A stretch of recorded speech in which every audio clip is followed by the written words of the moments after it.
محمد فی اوسط کلامنا اللہم صلی علی سیدنا و مولانا محمد فی آخری کلامنا۔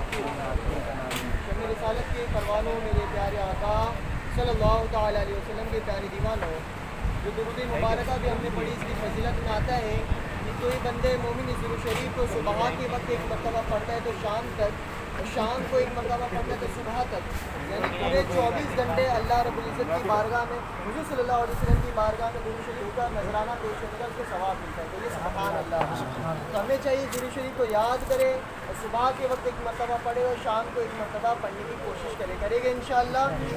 انشاءاللہ تبارک و تعالیٰ آج ہم نماز کے فضیلت کے بارے میں کچھ جانیں گے۔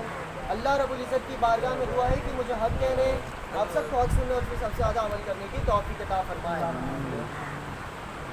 حضور اقدس صلی اللہ تعالیٰ علیہ وسلم کا ارشاد ہے کہ جب نماز کا وقت آتا ہے تو ایک فرشتہ اعلان کرتا ہے، جب نماز کا وقت آتا ہے تو ایک فرشتہ اعلان کرتا ہے کہ اے آدم کی اولاد، اٹھو اور جہنم کی اس آگ کو بجھاؤ جس کو تم نے گناہوں کی بدولت اپنے اوپر جلانا شروع کر دیا ہے۔ اللہ اکبر۔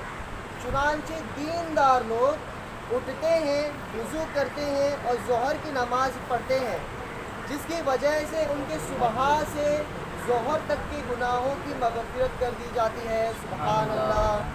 اسی طرح پھر عصر کے وقت، پھر مغرب کے اور عشاء کے وقت، غرض کے ہر نماز کے بعد یہی صورت ہے کہ عشاء کے بعد لوگ سونے میں مشغول ہو جاتے ہیں، اس کے بعد بعض لوگ برائیوں، زناکاری، بدکاری، چوری وغیرہ کی طرف چل دیتے ہیں، اور بعض لوگ بلائیوں، نماز، وظیفے، ذکر کی طرف چل دیتے ہیں۔ سبحان اللہ۔ میرے پیارے آقا صلی اللہ علیہ وسلم کے پیارے دیوانوں، اس حدیث شریف سے ہمیں یہ پتہ چلتا ہے کہ اگر کوئی شخص نماز کے لیے اٹھتا ہے، یعنی اعلان کیا جاتا ہے، فرشتے اعلان کرتے ہیں کہ اٹھو اے آدم کی اولاد، اٹھو اور نماز پڑھو اور اپنے اوپر وہ آگ جو تم نے جلانا شروع کر دی ہے اس کو بجھا دو۔ اسی طرح گناہ جھڑتے ہیں جیسے درختوں کے پتے۔ سبحان اللہ۔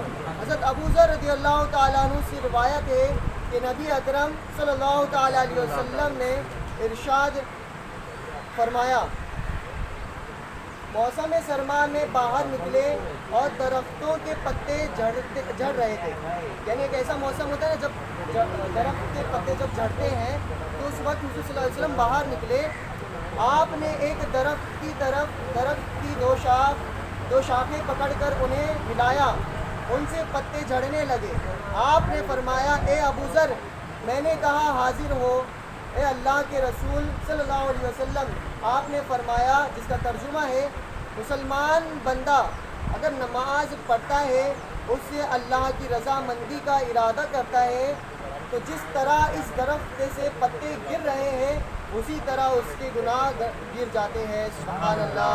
میرے پیارے آقا صلی اللہ علیہ وسلم کے پیارے دیوانوں، آج کے درس سے ہمیں یہ پتہ چلا کہ ہمیں نماز کو قائم کرنا ہے، اور آج کی حالت ایسی ہو چکی ہے کہ لوگ سحری کر فجر کی نماز ہی قضا کرتے ہیں، اور ایسا سو جاتے ہیں کہ ان کی ظہر کی نماز قضا ہو جاتی ہے اور عصر کے کچھ وقت ختم ہونے سے پہلے اٹھ رہے ہیں۔ تو ہمیں چاہیے خدارہ یہ سب کام سے بچے اور نماز کو قائم کرے، اور کوشش کرے کہ نماز کو با جماعت ادا کرنے کی کوشش کرے گے انشاءاللہ۔ آئیے اللہ رب العزت کی بارگاہ میں دعا کرتے ہیں کہ ہم نے جو کچھ بھی کہا سنا